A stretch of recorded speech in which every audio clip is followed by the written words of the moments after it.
Ajá, Ok, ya apagamos micrófonos todos y sí. empezamos.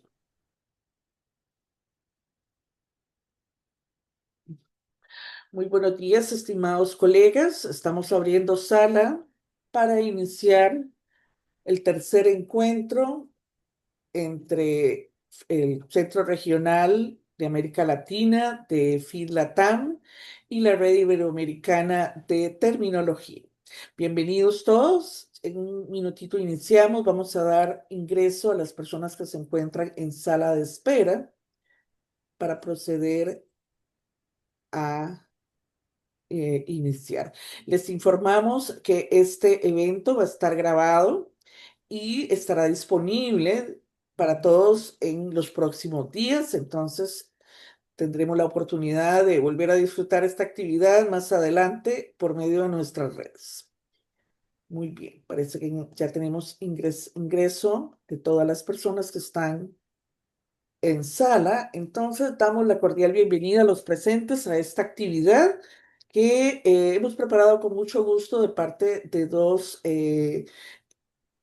organizaciones importantes en América Latina, FIT-LATAM y RETERM, ambas abogadas a los estudios terminológicos y traductológicos que están ligados a nuestras profesiones. Sin más preámbulo, iniciamos dándole la palabra a la señora presidenta de FIT-LATAM, la colega Lidia Yansari. Buenos días a todos. Bueno, buenos días, buenas tardes, nochecita, no sé dónde están en el mundo, pero muy bienvenidos a todos. Es un gusto contar nuevamente con ustedes para este nuevo webinario que hemos organizado junto con RITERM y con el Ministerio de Cultura de Perú. Por eso le quiero agradecer la buena disposición y colaboración y voy a leer porque no quiero cometer un error con los nombres. A Merce Lorente, presidenta de RITERM, y Joana Córnea, también de RITERM. Y le quiero agradecer a Vanessa Ruberto y Gerardo García del Ministerio de Cultura de Perú. También quiero desde ya agradecerle a nuestros ponentes, Cristina Kleinhardt, espero haberlo dicho bien, y Lee Anthony Bendezú, por brindarnos su tiempo un sábado a la mañana y sus conocimientos. Así que muchas gracias a todos y espero que les sea de mucha utilidad este webinario. Gracias. Muchas gracias, Lidia. A continuación vamos a dar la palabra a la doctora Joana Cornia, quien es representante de la Red Iberoamericana de Terminología, quien nos va a introducir la naturaleza de esta actividad.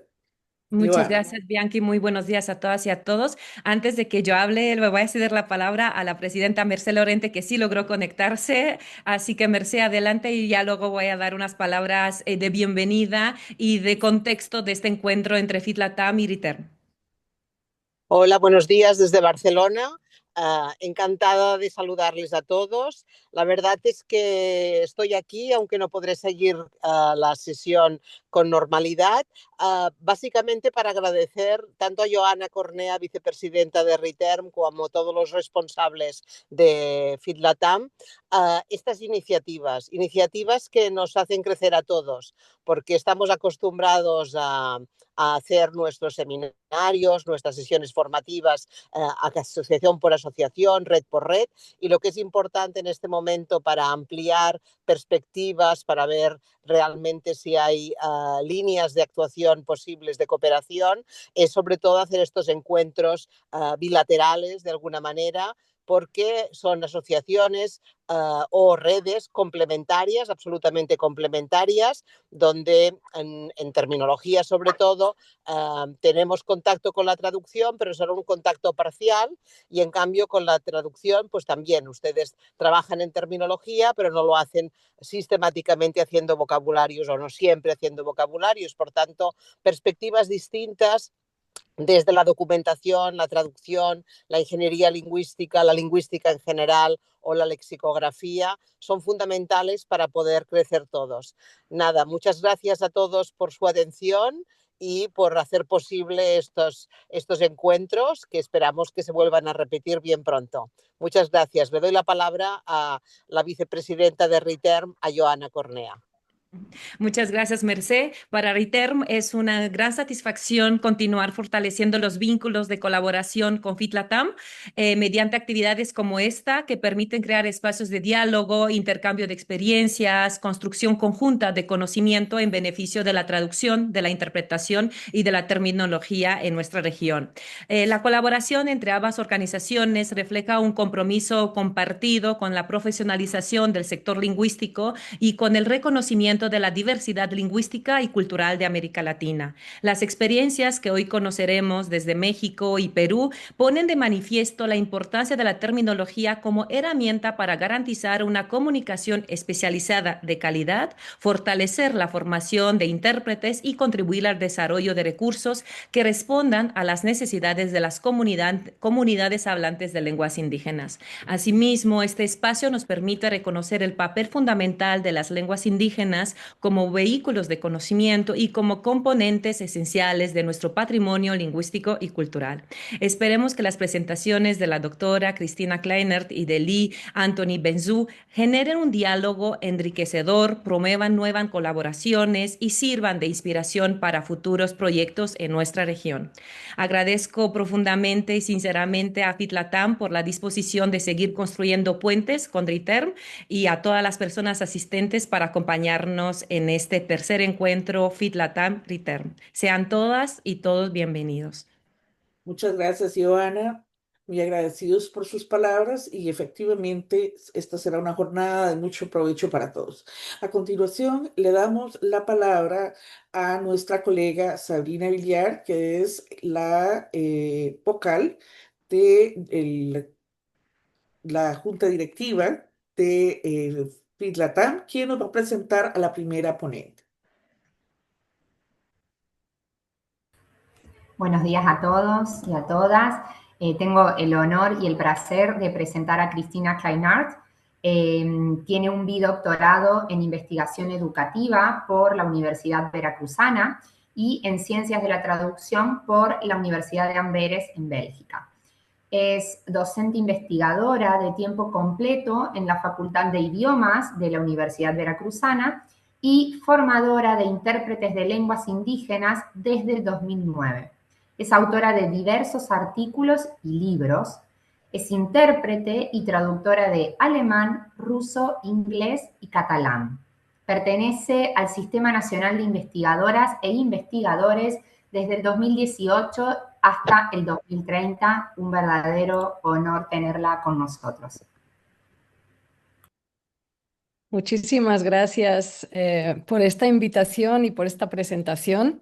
Me da muchísimo gusto acompañarlas y acompañarles y les voy a compartir un poquito de este tema que me viene fascinando desde que llegué a él en 2009, que es la formación de intérpretes de lenguas indígenas. Voy a permitir compartir el PowerPoint para que vayamos platicando, como decimos aquí en México. Bueno, antes que nada me gustaría situarnos para poder estar, para entender el papel que juega la formación dentro de México, ¿no?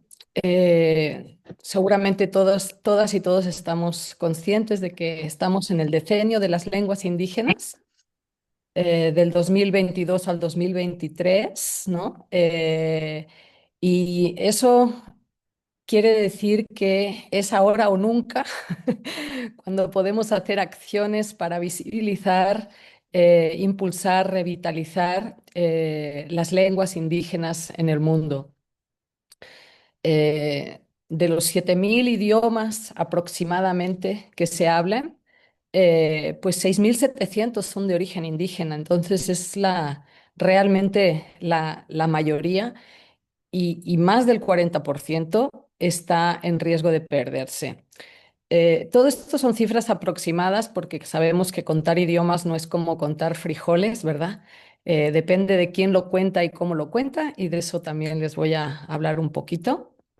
Pero se estima que hay unas 476 millones de personas que se autoadscriben como indígenas en el mundo, ¿no? Eh, y en América Latina y el Caribe son aproximadamente, en nuestra región, 58 millones de personas, eh, que representan más o menos el 10% de la población total, lo cual quiere decir que pues es un gran número, ¿no? Si lo pensáramos en términos europeos, pues es la población completa de varios países a veces, ¿no? Según cómo con qué regiones lo em, comparemos. Bueno, el índice de diversidad lingüística ha venido disminuyendo y no disminuye igual en todo el mundo. Según la región, disminuye de manera más rápida o menos. Em, y esto es debido, obviamente, a políticas públicas, ¿no? Y como podemos observar, la línea verde en nuestra región, en las Américas, es donde de manera más acelerada ha venido desapareciendo. Quiere decir que cada vez hay menos lenguas indígenas que se hablen y que van desapareciendo, ¿no? Y no se mueren de manera natural, sino que realmente eso es producto de políticas lingüísticas. Centrándonos en México, algunos datos para situarnos, porque pues estamos en diversas partes del globo. En 2023, el INEGI, que es el Instituto Nacional de Estadística y Geografía, em, identificaron a 39 millones de personas que dijeron: yo me reconozco, me autoadscribo como indígena. De esos 39 millones, 7,4 hablan una lengua indígena. O sea que hay una gran parte de personas que se autoadscriben, pero que ya no hablan la lengua. 7 millones cumplían con ambas condiciones. Este es un dato nuevo que antes no teníamos, pero quiere decir que hay una parte de la población hablante que no se identifica autoidentifica como indígena, pero sí la habla, ¿no? Eso es un dato, creo que bueno, porque quiere decir que se están aprendiendo lenguas indígenas. Las entidades con mayores porcentajes de población son Oaxaca, Yucatán, Chiapas, Guerrero y Quintana Roo. Ahorita les enseño un mapa para que puedan observar. Se ubican sobre todo en la parte del sureste del país. Y otro dato importante para lo que nos interesa el día de hoy, que es la formación de traductores e intérpretes, es que hay un 19% de la población indígena em, que es analfabeta, mientras que el porcentaje de la población no indígena del mismo grupo de edad es solamente un 2,8%. Eso nos habla también de una desigualdad en el acceso a la educación y también a otros servicios eh, del Estado, ¿no? Y tenemos muy pocos datos sobre grados y tipos de mono o bilingüismo en México. O sea, cuando la gente dice sí hablo una lengua indígena, tampoco, no sabemos si es completamente monolingüe, si es bilingüe equilibrada, si nada más la habla pero no la escribe. O sea, no tenemos ese tipo de datos ya más fino. Yo creo que a lo mejor pronto se empezará a medir, porque empiezan a medir cada vez mayores detalles, pero de momento no los tenemos, ¿no? Y esto también es importante, ¿no? El saber que la población que no asiste a la escuela por grupo poblacional y según sexo también es muy diferente. Pueden ver la diferencia que hay entre la población no indígena y la población indígena. ¿Y por qué es importante esto para nuestro tema? Porque estamos hablando de formación de intérpretes, ¿no? Entonces, estamos viendo que hay un menor número de personas que van a la escuela. Entonces, em, veremos posteriormente qué perfiles llegan a las formaciones o llegaban a las formaciones. En México tenemos una diversidad lingüística magnífica. Tenemos, según el Catálogo de Lenguas Indígenas Nacionales, 11 familias lingüísticas, 68 agrupaciones y 364 variantes. Em, Digo, siempre es importante citar la fuente de quién nos dice los números, porque si, por ejemplo, nos fuéramos a The Ethnograph, tendríamos otros números, ¿no? Creo que The Ethnologue, creo que cuenta 264 lenguas. Ellos no hacen la distinción entre con variantes, sino con lenguas, ¿no? Según el catálogo de lenguas indígenas, que es editado además por el Instituto Nacional de Lenguas Indígenas, nos dice, ¿no? Que se trata, la lengua es, o idioma es una categoría intermedia, pero que las variantes lingüísticas deben ser tratadas como lenguas para fines de acceso a los servicios públicos, ¿no? Que es lo que realmente nos interesa en cuanto a formación de intérpretes, las experiencias que tenemos y que se han dado y que se han trabajado son siempre para el acceso a la justicia, a los servicios públicos. Entonces, imagínense el tamaño del reto que tenemos que enfrentar en México con 364 variantes, o sea, 364 lenguas. Hay que crear recursos terminológicos, formar intérpretes, etcétera, en 364 variantes. Aquí ven la distribución de las personas de la población hablante de una lengua indígena del 2020. Pueden observar en el sureste es donde se encuentra el mayor número de población hablante de alguna lengua. Sin embargo, esto no significa que en el norte no hagan falta intérpretes, porque debido a la migración, frecuentemente encontramos, por ejemplo, hablantes, no sé, de lenguas que se hablan en el sureste, a lo mejor trabajando en campos o en fábricas, en la parte norte del país, ¿no? Eso también dificulta de alguna manera la gestión. em, y nos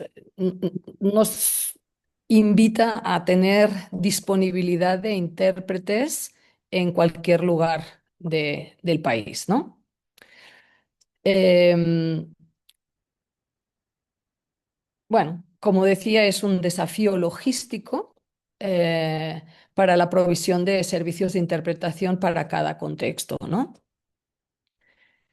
Eh, En México tenemos leyes que protegen los derechos lingüísticos de los pueblos indígenas. Tenemos el Convenio 164 de la Organización Internacional del Trabajo, la Declaración de la ONU, la Convención Americana de Derechos Humanos, el artículo segundo de la Constitución mexicana, una ley general de derechos lingüísticos de los pueblos indígenas que eleva desde el 2003 a las lenguas indígenas como lenguas nacionales, Y incluso tenemos también protocolos de actuación que retoman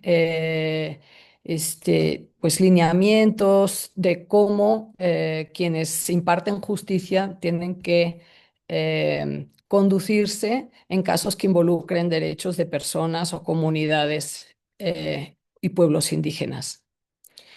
La reforma constitucional del año pasado, eh, bueno, del 24, perdón, eh, el anterior,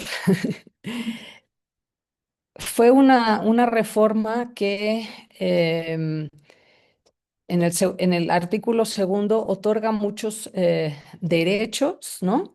Se reconoce a los pueblos y comunidades indígenas como sujetos de derecho público con personalidad jurídica y patrimonio propio, lo cual fue muy celebrado y nos dice que tenemos que las personas indígenas tienen en todo tiempo derecho a ser asistidas y asesoradas por personas intérpretes, traductoras, defensoras y peritas especializadas en derechos indígenas, pluralismo jurídico, perspectiva de género y diversidad cultural y lingüística. Esto, por supuesto, es pues maravilloso tenerlo por escrito. Sin embargo, muy difícil de aterrizar en la realidad debido a que la formación de ese tipo de perfiles es muy incipiente todavía y atiende a un número obviamente todavía limitado de lenguas, ¿no? Pero celebramos, obviamente, que tengamos ya por lo menos esas leyes, porque entonces podemos exigir y podemos proponer espacios de formación donde tengamos esa brújula de hacia, hacia dónde movernos, ¿no? Y qué es lo que queremos conseguir con esas formaciones para tener a personas que conozcan de pluralismo jurídico, que tenga perspectiva de género, ¿no? Además de hablar las lenguas correspondientes. Sin embargo, esta reforma constitucional ha sido también criticada por activistas y porque pues en realidad no se otorgó el derecho, el control sobre los territorios o la representación política. Eso se siguió como pues dejando con ciertas restricciones, ¿no? Esta es la Ley General de Derechos Lingüísticos de los Pueblos Indígenas, ¿no? Donde dice que todo mexicano tiene derecho a comunicarse en la lengua de la que sea hablante sin restricciones en el ámbito público o privado, de manera oral o escrita, en todas sus actividades sociales, económicas, políticas, culturales, religiosas y cualesquiera otras. Eso significa que el Estado tiene que atender a su ciudadanía en el idioma o la lengua que elija. No es un favor, es una obligación del Estado y y debe garantizarlo, ¿no? Em, Como bien sabemos, la traducción y la interpretación pues son mucho más que una simple conversión de palabras de un idioma a otro.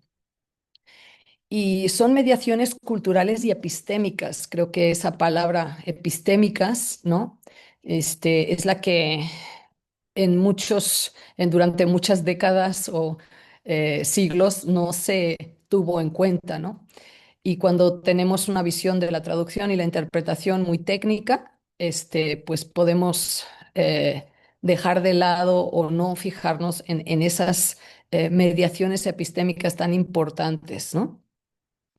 Que permitan interactuar con sistemas hegemónicos, ¿no? De justicia, salud, educación, que históricamente han sido monolingües y monoculturales. Vivimos en un paradigma monolingüe donde los servicios públicos están organizados de manera monocultural y monolingüe. Em, no- es muy raro que llegues a un hospital y haya un servicio con más de una lengua, ¿no? Los derechos del paciente, los derechos que deben estar disponibles, por ejemplo, en los hospitales, suelen estar en español y ya, ¿no? eh, Vas a una sala de juicios orales y pues no pensaron en tener un sistema de interpretación para que se pueda hacer la interpretación simultánea, ¿no? Equipos de grabación con dos canales, etcétera. O sea, todo está pensado de manera monolingüe.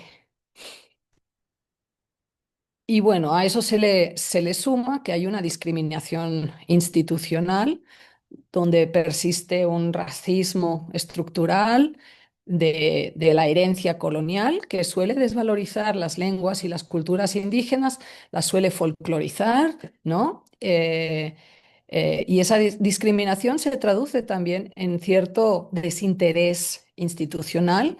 Y entonces no se prioriza y ni se financia adecuadamente los derechos indígenas, ¿no? Y así se perpetúa un ciclo de exclusión, ¿no? Por ejemplo, ahorita, eh, pues no hay presupuestos en los servicios públicos que puedan atender la demanda de interpretación que hay en diferentes ministerios públicos o fiscalías, hospitales, etcétera, a pesar de que en zonas donde sí se habla las lenguas indígenas, se sabe que sí se necesita, pero no se apartan presupuestos de manera regular. Eh, y tampoco existe esa conciencia, ¿no? O nos lo decía una juez de control, ¿no? En Oaxaca, que existen muchos jueces que desconocen de la diversidad lingüística y cultural. No saben cuántas lenguas se hablan, ni las variantes. Según ella, que es juez de control, nos decía que el 1%, y eso es mucho, está sensibilizado con el tema indígena y la interculturalidad. Entonces ahí tenemos también muchísimo trabajo que hacer, ¿no? Porque es un papel estratégico que juegan las prácticas mediadoras y esas inciden en la redistribución del poder comunicativo y la representación epistémica. Para eso surge el Instituto Nacional de Lenguas Indígenas en 2000, creo que 3. Y una de sus líneas o de sus objetivos es establecer normatividad y formular programas para certificar y acreditar a técnicos, intérpretes, traductores y profesionales bilingües, ¿no?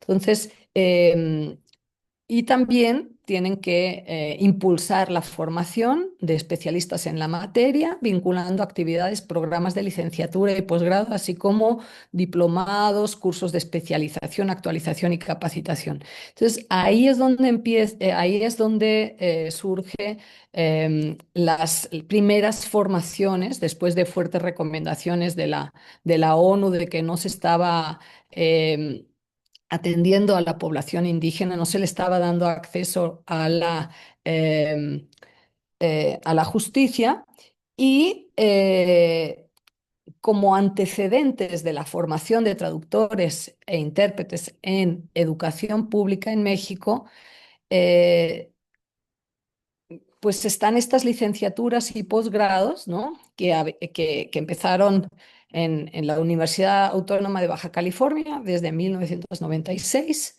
en la UNAM desde el 2018, que es donde está nuestra queridísima colega, a quien agradezco la invitación, Joana Cornea, En posgrado hay una especialidad también en la Autónoma de Baja California desde el 2009 y la maestría en traducción del Colegio de México desde el 2004.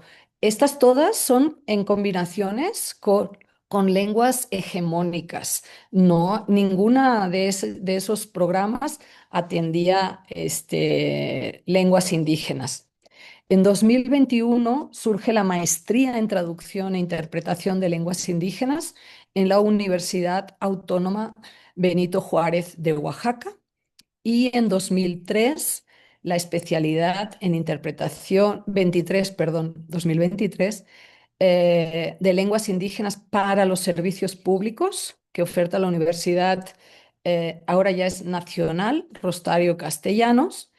Y en ese mismo año también la, la ULIM, que les voy a presentar un poquito más adelante, la Universidad de las Lenguas Indígenas de México, que sí, seguramente la creación de esa universidad es el- la, la acción de política pública, yo creo, más importante de las últimas décadas, seguramente, en México, ¿no? El crear una universidad para lenguas, exclusivamente para atender lenguas indígenas, ¿no? Em, Del 2007 al 2015, el Instituto Nacional de Lenguas Indígenas, en conjunto con toda una serie de otras instituciones, crean los diplomados, estas formaciones cortas de 180 a 200 horas que se impartieron en varios estados de la República, ¿no? Eh, Se impartieron 16 diplomados a lo largo de todos esos años. Se impartieron 5 cursos para formación o actualización de personas que ya habían sido formadas o que estaban acreditadas por parte del INALI. Luego se impartió también un diplomado para la formación de mediadores lingüísticos interculturales en el Ejército y la Fuerza Aérea Mexicanos, donde se invitó a miembros del Ejército que hablaban lenguas indígenas, que normalmente están atendiendo tareas cuando hay desastres naturales, etcétera, etcétera. Y se les ofreció también formación de mediadores lingüísticos interculturales, ¿no? Y en 2016 impartimos un diplomado a docentes de bachilleratos interculturales comunitarios en Oaxaca, que es la zona sur donde les mostraba en el mapa, hay mayor vitalidad lingüística. Se trabajó un componente o sea, nosotros lo que hicimos fue dar formación a los maestros y maestras y a las maestras que trabajan con estudiantes de bachilleratos que no saben de traducción e interpretación, pero cada quien desde sus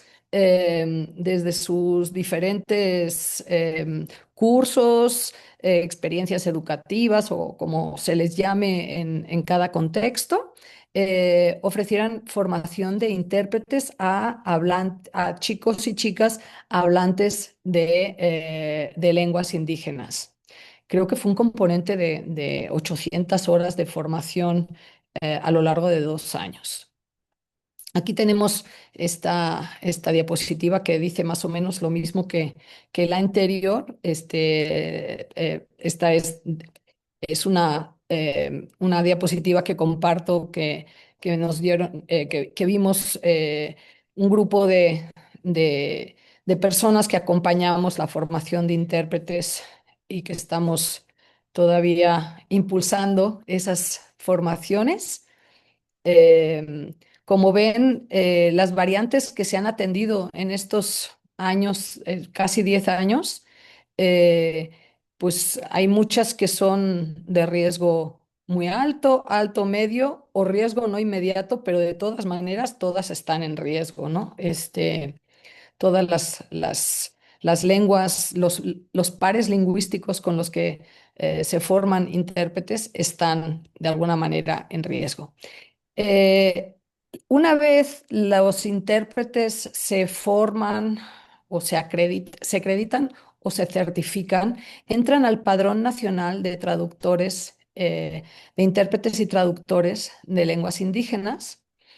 Y será muy interesante escuchar eh, al colega Liven de Zu en unos minutos para ver cómo lo manejan allá. Este padrón, como pueden ver, ha ido creciendo y pues a la fecha tiene 1934 intérpretes.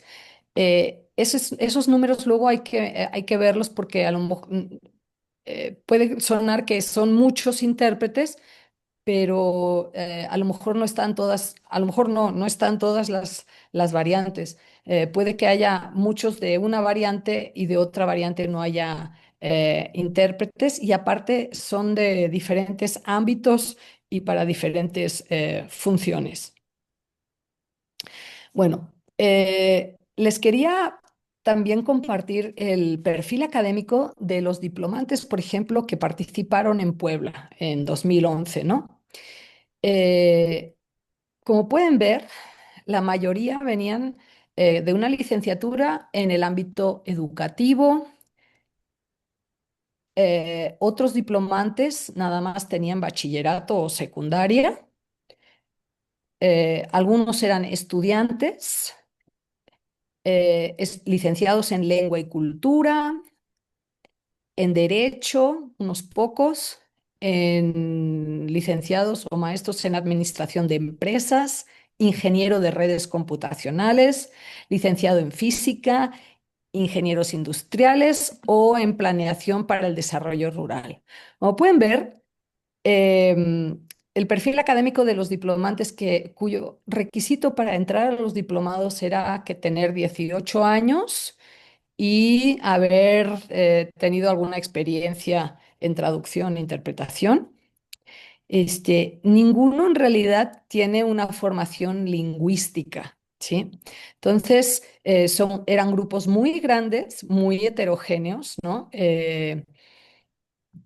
Donde pues trabajábamos de manera además multilingüe. En Puebla teníamos 9 lenguas, en Oaxaca 17 lenguas. Entonces, la diversidad de perfiles más la diversidad de lenguas se convierten en retos, ¿no?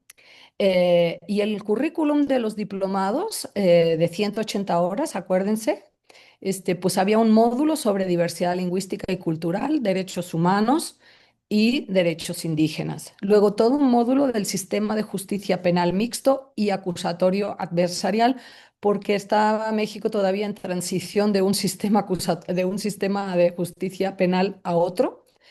Y luego había un módulo transversal donde se trabajaban nociones básicas de la lingüística aplicada a la interpretación, sobre todo eran las modalidades, digamos, ¿no?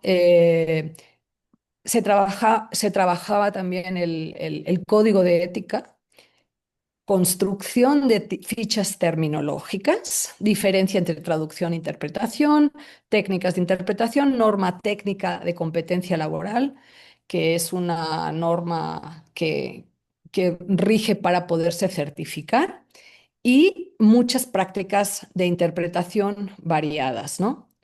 Entonces, como ven, sí aparece la terminología, pero en teoría, o sea, marcado en el currículo, teníamos entre 15 o 16 horas de 180 que se dedicaban a la elaboración de fichas terminológicas. En realidad era más porque en Puebla, por ejemplo, se quedaban después fuera de las horas lectivas a, ¿cómo se llama? A trabajar esas fichas terminológicas, ¿no? Un ejemplo de ficha terminológica, estas fichas terminológicas las propuso el Instituto Nacional de Lenguas Indígenas y venían lingüistas especialistas a hablar, a dar esta parte, ¿no? Em, En los diplomados participábamos muchas personas. Había una persona que era la persona especialista en interpretación y luego venía abogados, jueces, especialistas en género a dar pláticas sobre eso. Entonces, Auditorio de la Universidad Latina. perdón. Ah, No, no se preocupe, es que hay un micrófono encendido, puede continuar. bueno, gracias. Entonces, esto era lo que nos pedían que llenaran los diplomantes, ¿no? La agrupación lingüística, la variante, la propuesta alfabética utilizada, que, por ejemplo, fíjense cómo el acordado por el grupo lingüístico durante el diplomado. Hay muchas lenguas que no tienen en México todavía un alfabeto normalizado, ¿no? Y entonces, pues como llegaba gente, personas hablantes, sí de la misma variante, pero a lo mejor venían de lugares diferentes, pues incluso se llegó a eso. No hay un documento que rija la escritura, pues se acuerda en el grupo, que en este caso, por ejemplo, eran 3 personas, cómo se iba a escribir en esa ficha terminológica, ¿no?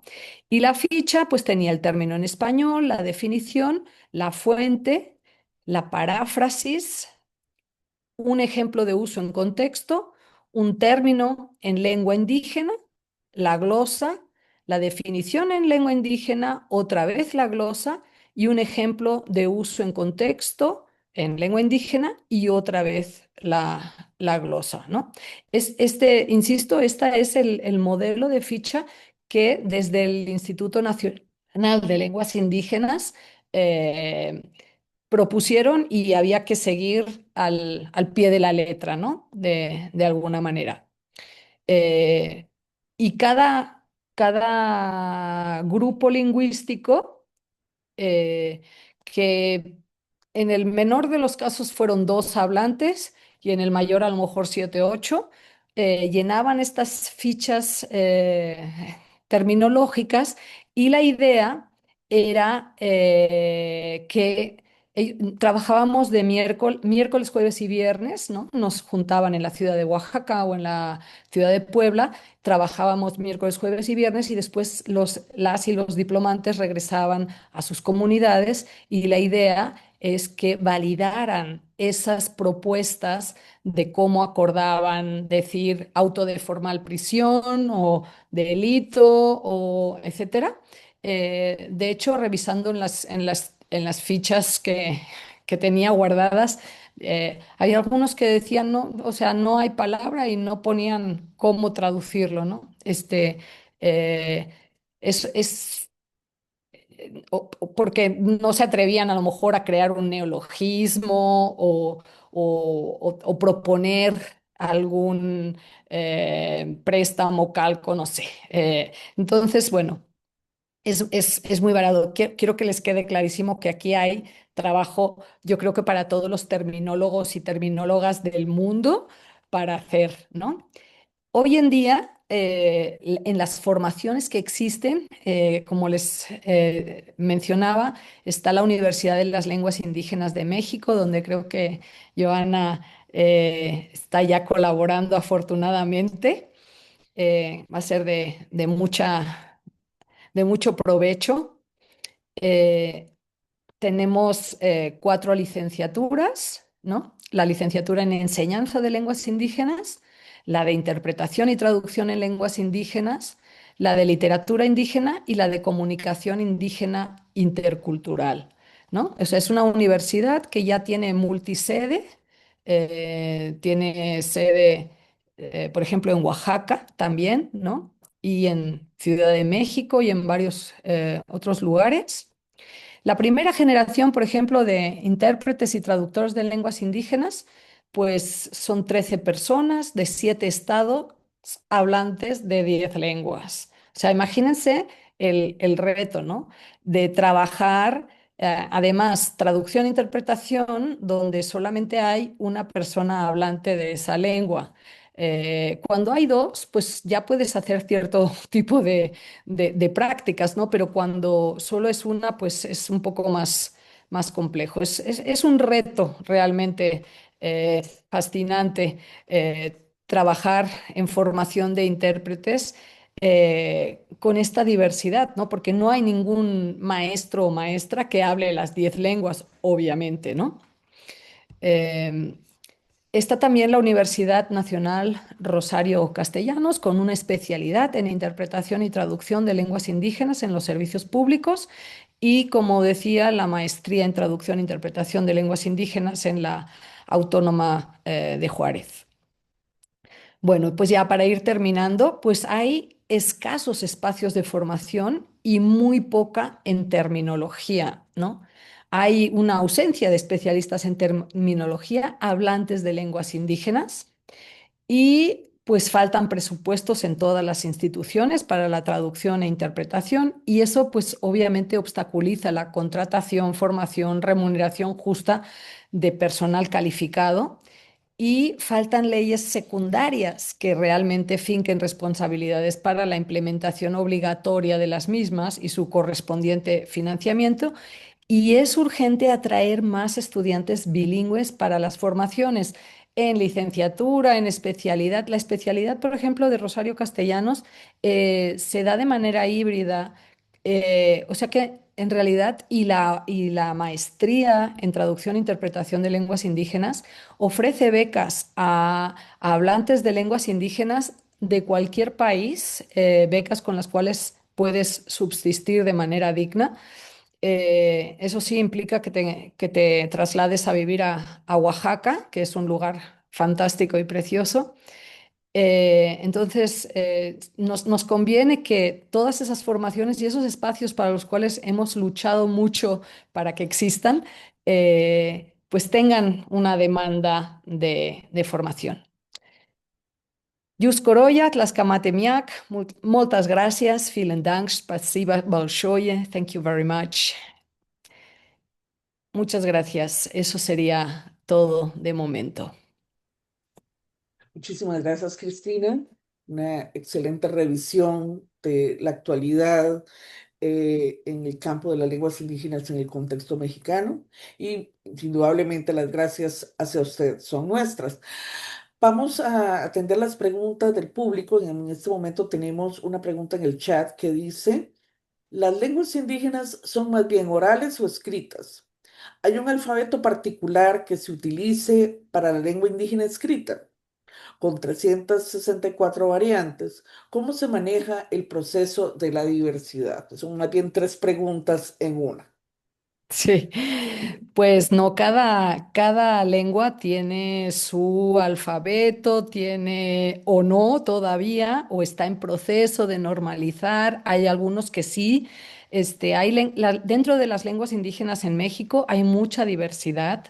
Hay lenguas también hegemónicas dentro de las lenguas indígenas. No es lo mismo el maya o el náhuatl, o el zapoteco o mixteco, que a lo mejor son de las que tienen mayor número de hablantes, y hay otras lenguas, no sé, el cuicateco o lenguas que tienen muy pocos hablantes y a lo mejor no tienen normalizada todavía la escritura, ¿no?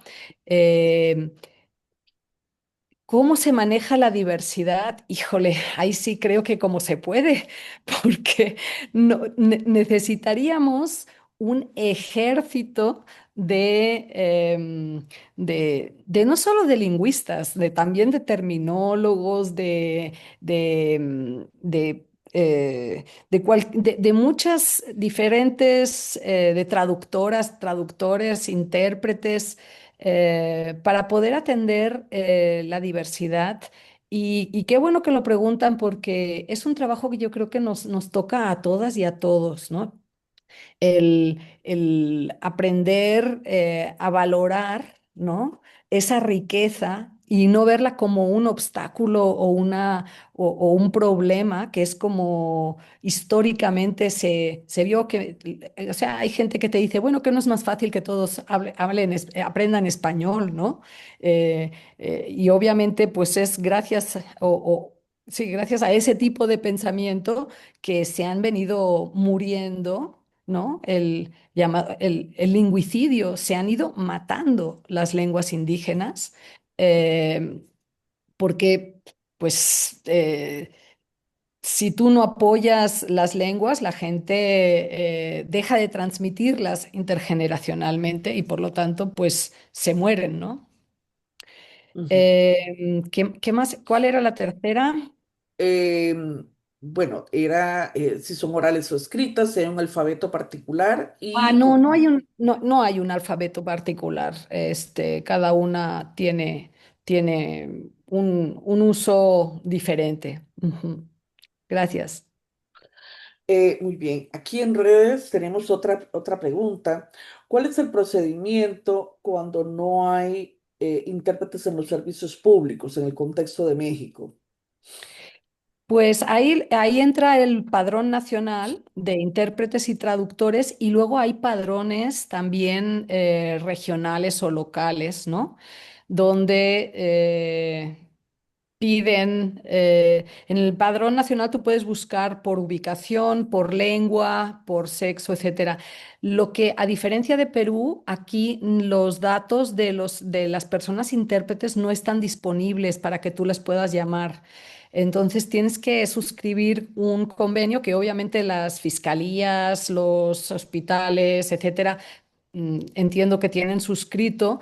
Y entonces, si tienes suerte, puede que haya alguien en el padrón. Eso no es seguro que haya alguien en el padrón. Y entonces, pues empezamos a preguntarnos, oye, hay chats también, por ejemplo, en Facebook o así, que de repente, oigan, necesitamos urgentemente a un intérprete de tal comunidad, ¿no? O sea, entonces, a través de la comunidad, en el catálogo ese que les mostré, tú pones el nombre de la comunidad y te indica cuál es la variante, porque luego la gente te dice, yo hablo lengua, ¿no? O hablo mixteco, pero pues mixteco tiene 80 variantes, ¿no? Entonces, para saber cuál, ¿no? Claro, Eso ya es una primera dificultad, identificar claro. la variante que necesitas, ¿no? También desde Estados Unidos piden frecuentemente intérpretes porque pues hay migración, ¿no? Hay una gran comunidad de hablantes de lenguas indígenas que viven en Estados Unidos, ¿no?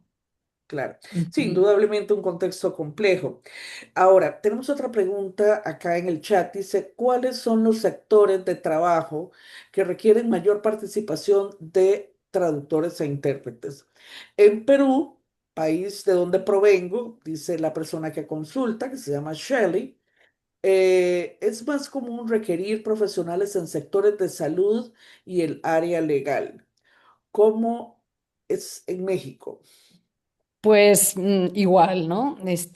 Sí, sobre todo esos dos ámbitos son los de mayor urgencia y relevancia, porque pues está en riesgo tu libertad o tu vida, ¿no? Ujú, Obviamente son los sectores para los que también, si se fijan, las formaciones que les mostré, son sobre todo para el acceso a los servicios públicos y en primer lugar están esos dos, ¿no? Se empezó por justicia por razones de que sí hay datos y hubo, digamos, fuertes recomendaciones de la ONU de que no se estaba dando acceso a la justicia y no sabemos realmente cuánta gente se ha muerto en un hospital porque no le atendieron. Bueno, ahorita está el caso paradigmático que llegó hasta la Corte Interamericana que 19 años después, por fin, dictó sentencia de Ernestina,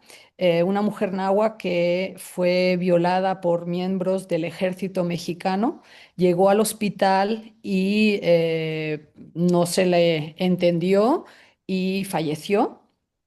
Ese caso dictaron sentencia hace unos meses apenas y ahora México tiene que implementar acciones para garantizar la no repetición de estos, de estas situaciones, ¿no? Y entonces, pues tiene creo que 2 años y hay un plan ya que se debería estar ejecutando, pero pues por cuestiones presupuestales, nuevamente, no va todo lo rápido que debería estar yendo en este momento, ¿no?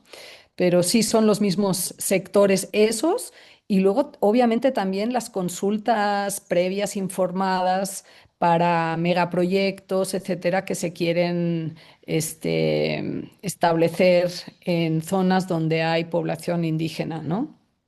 Claro. Bueno, Cristina, ha sido verdaderamente un honor contar con su presencia y que nos haya colaborado en esta mañana con esta información tan actualizada, tan detallada. Y para nosotros, pues esperamos que esta no sea la última vez que contamos con su colaboración en este tipo de actividades. Entonces, muchísimas gracias. Sabemos que va de viaje pronto, entonces le deseamos muchos éxitos en todo su quehacer y en que tenga un feliz viaje. Muchas gracias. Muy bien. Muchísimas gracias. Muy amable. Aquí tenemos una última pregunta. A ver si podemos contestarla, porque estamos con el tiempo. Entonces tenemos espacio para una última pregunta. Nos dice, ¿podría la concesión de estatus oficial de las lenguas indígenas y el desarrollo de políticas lingüísticas bien definidas construir una alternativa para atender mejor dichas lenguas? Sí, sin duda, la concesión en México no tenemos una lengua oficial. Eh, de facto la tenemos porque pues, se constituye el español, ¿no?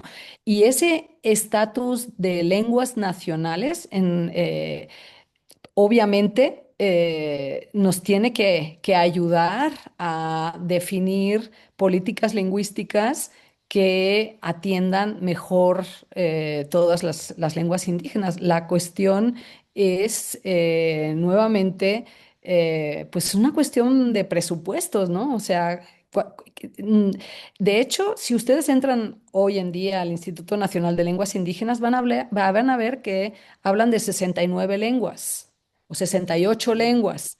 Ok. Están tomando las agrupaciones contradiciéndose a sí mismos, porque en el catálogo dijeron no, pero claro, es más fácil manejar un presupuesto para 68 que también es alto, que para 364, ¿verdad? Pero es una cuestión política finalmente, o sea, cuántas lenguas son, ¿no? Y detrás de las políticas bien definidas, pues sí, tiene que haber realmente ese interés, ¿no? Creo que en toda América Latina vivimos en tiempos de austeridad, ¿no? Y por lo tanto, pues invertir en eso a lo mejor no redituye políticamente lo que sí inviertes en otro tipo de rubros, ¿no? Entonces, pero sí, sin duda. Muchas gracias por la pregunta. Muchas gracias a usted, Cristina, nuevamente. Le agradecemos su presencia. Vamos a continuar con el programa de la mañana y a continuación le vamos a dar el pase a nuestro compañero Eduardo Castillo del Comité Ejecutivo de FILATAM, quien tiene a su cargo la presentación del siguiente ponente. Buenos días, gracias, Bianchi. Vamos a comenzar con la segunda ponencia. Quiero presentarles a mi compatriota Lee Anthony Bendezú, quien es licenciado en Lingüística por la Universidad Nacional Federico Villarreal, con estudios de especialización en Política y Planificación Lingüística para la revitalización cultural y lingüística en sociedades indígenas en América Latina y el Caribe, gestión pública, gobernabilidad, gerencia política y gestión pública con enfoque intercultural.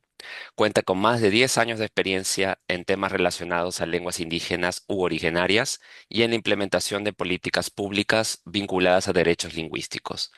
En su labor en el Ministerio de Cultura del Perú, se ha desempeñado como coordinador académico y técnico de los cursos de formación de intérpretes y traductores de lenguas indígenas y en la administración del Registro Nacional de Intérpretes y Traductores de Lenguas Indígenas del Perú.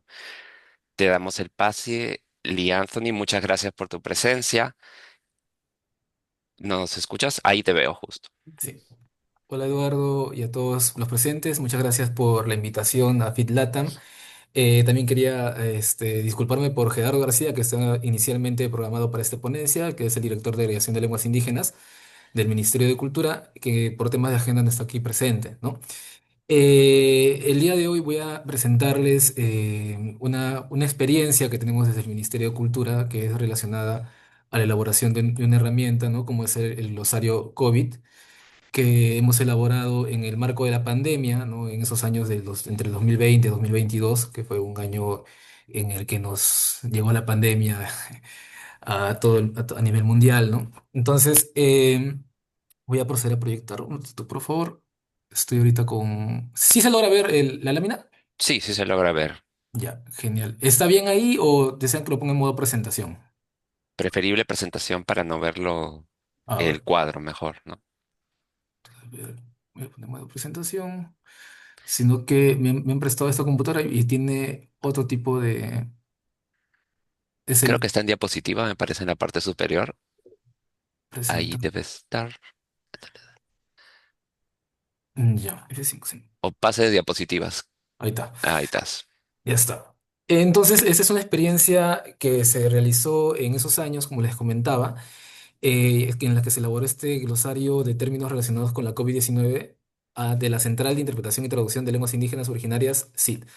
Ya vamos a hablar de esta central, ¿no? Pero antes de iniciar esta ponencia, yo básicamente, el equipo de la Dirección de Lenguas Indígenas queremos agradecer a todo el equipo que estuvo involucrado para elaborar este glosario, que en realidad fueron dos traductoras eh, contratadas, que fue en ese tiempo Carmen Franco Hip y también Claudia Sánchez Tafur, que son traductoras de formación, y un equipo muy grande, porque voy a enseñar también la zona de créditos de este glosario, un equipo muy grande de hablantes de lenguas indígenas originarias que fueron formados por el Ministerio de Cultura, ¿no? En su momento. Nosotros venimos formando traductores e intérpretes de 2012 y en este proceso de elaboración de glosario, efectivamente participaron esos traductores e intérpretes que formamos y también validadores, ¿no? Fueron más de 25 personas, ¿no? Y bueno, la ponencia de hoy está estructurada de la siguiente manera. Como pueden ver, vamos a hablar de la diversidad lingüística del Perú, seguidamente de la central. Es una central que también fue creada en el marco de la pandemia, que fue creada a nivel normativo. O sea, en el Perú, si ustedes buscan sobre el servicio de traducción e interpretación, ¿no? de lenguas indígenas originarias, está normado, o sea, hay una norma legal que ha creado esta central. Hay un proceso de elaboración de glosario COVID, el proceso de elaboración propiamente dicha y el proceso de validación, ¿no? Entonces, para entender la diversidad que hay en el Perú y qué es lo complejo, no, sé, no es tan, bueno, es igual de complejo en el sentido de que hay diversas lenguas, pero la diferencia de México, me refiero, ¿no? Que acaba de exponer la ponente anterior. Pero la diferencia es que aquí en el Perú, por ejemplo, no ven las variedades como lenguas independientes, ¿no? Sino que es la lengua y sus variedades, ¿no? Hay normas específicas de escritura para algunas de estas, ¿no? Pero en relación a lo que sale oficial del Estado, del Ministerio de Cultura, es que existe lenguas indígenas originarias que son un total de 48, ¿no? Como pueden ver aquí. Este es un mapa general, ¿no? Que tenemos, por ejemplo, 55 pueblos indígenas originarios que hablan 48 lenguas indígenas originarias, ¿no? Estos resultados salen de la cantidad de hablantes y la cantidad de personas que se han considerado como indígenas. Sale de un censo que se aplicó el 2017. O sea, en ese censo del 2017, por primera vez el Estado peruano preguntó directamente a las personas cómo ellos se sentían, cómo ellos se identificaban según sus ancestros, sus costumbres, ¿no? Como parte de un pueblo, ¿no? Entonces, en el marco de esa pregunta que fue primera vez añadida en un censo, 5 millones, casi 6 millones de peruanos dijeron que se consideraban indígenas. Luego hubo otra pregunta más precisa sobre el tema de la lengua, en la que se les preguntaba directamente si las personas mayores de 3 años, cuál fue la lengua que aprendieron a hablar, ¿no? ¿Cuál fue la primera lengua que aprendieron a hablar? Y de ese resultado respondieron que fueron casi 4,5 millones de peruanos. Eh, y esta cantidad representa de la población total del Perú al 16%. O sea, el 16% de la población del Perú habla lenguas indígenas originarias, distribuidas en casi todas las regiones, ¿no? O sea, hay al menos un hablante en cada región del Perú. El mapa de las, bueno, tenemos este resumen sobre las lenguas, ¿no? Son 48 lenguas indígenas originarias, 44 son de lenguas amazónicas y 4 andinas. Como pueden ver al lado izquierdo, lo que está de color rojo son las lenguas andinas y todo lo de color verde son lenguas amazónicas, ¿no? Nuestra región con mayor diversidad está en Loreto, que está en la parte noreste del Perú, que es la zona de la selva más grande. Tenemos un departamento nada más que cuenta con 30 lenguas indígenas originarias, ¿no? Una región, pues que es el departamento con mayor diversidad. Y efectivamente, como en todos los países, bueno, hay lenguas que son más vitales que otras o lenguas más habladas, ¿no? Y en ese marco, nuestras 5 lenguas más habladas que tenemos en el Perú son el quechua, aymara, cháninca, guajún, shipibo, conibo. 2 andinas, las 2 primeras, y las 3 siguientes son lenguas amazónicas, ¿no? Y tenemos lenguas que son menos habladas, ¿no? Lenguas que las consideramos en situación crítica porque son habladas por muy poca cantidad de hablantes, como el tauchiro, resígaro, magua, iñapari y muniche. También creo que está el isconagua, cauqui, ¿no? Son cerca de 8 lenguas que tienen muy poca cantidad de hablantes. Y sobre todo, lo particular es que lo hablan adultos mayores que pertenecen a la generación de los bisabuelos, ¿no? Entonces, el Estado peruano, en esta diferenciación de vitalidad de las lenguas, trabaja de manera distinta con intervenciones diferenciadas, ¿no? En algunas lenguas que son más habladas, trabajará el tema de formación de traductores e intérpretes, lenguas indígenas en los servicios públicos, contará con una central de interpretación específicamente para estas lenguas, y en las lenguas menos habladas se trabajará el tema de documentación lingüística, revitalización, fortalecimiento, sensibilización, todas estrategias diferenciadas, ¿no?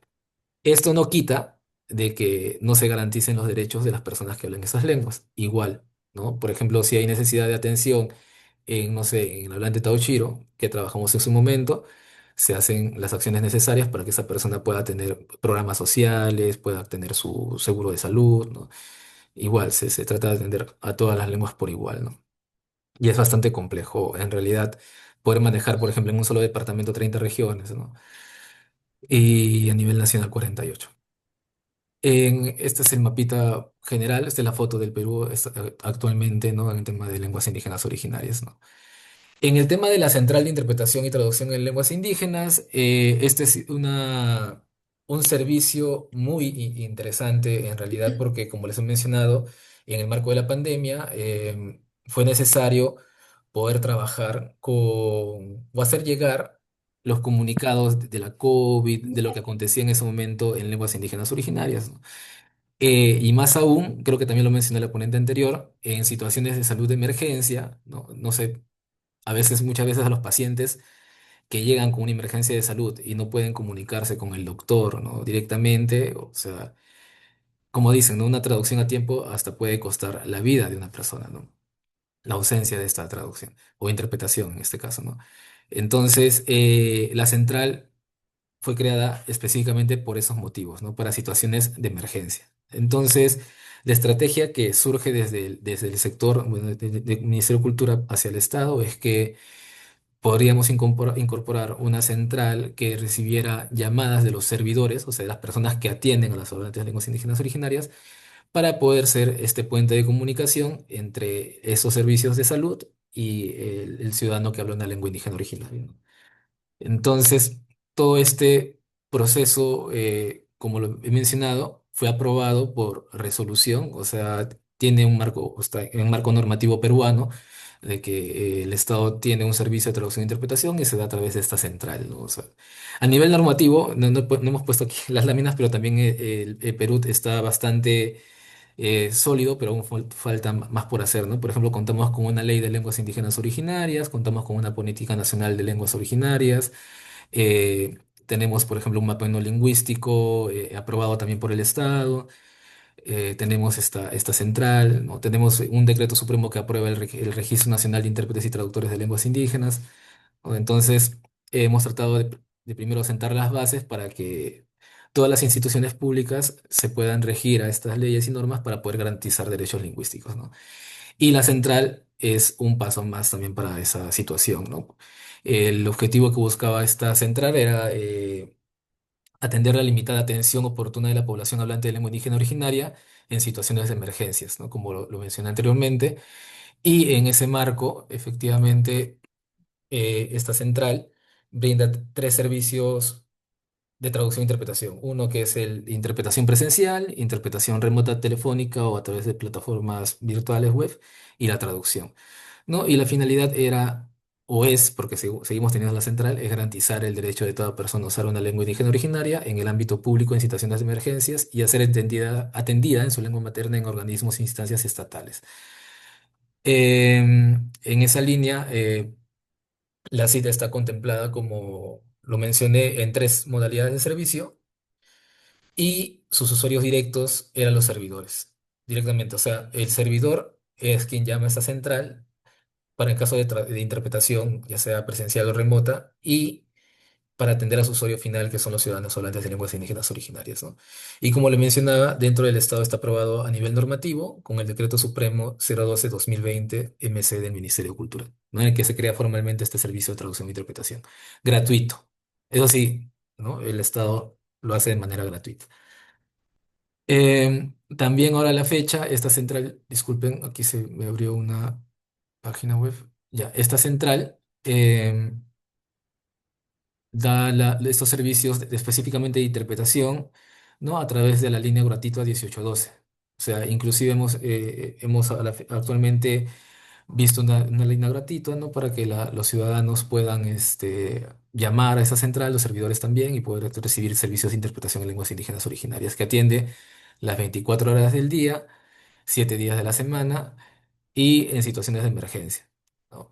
A nivel de traducción, porque también hemos trabajado traducción, en la época de la pandemia también se recibían diversas eh, materiales informativos sobre la COVID, incluso también se recibió en su momento, porque en el Perú, justo en ese lapso de la pandemia, también se estaban instalando las señales digitales, esas antenas que transmitían en 5G, ¿no?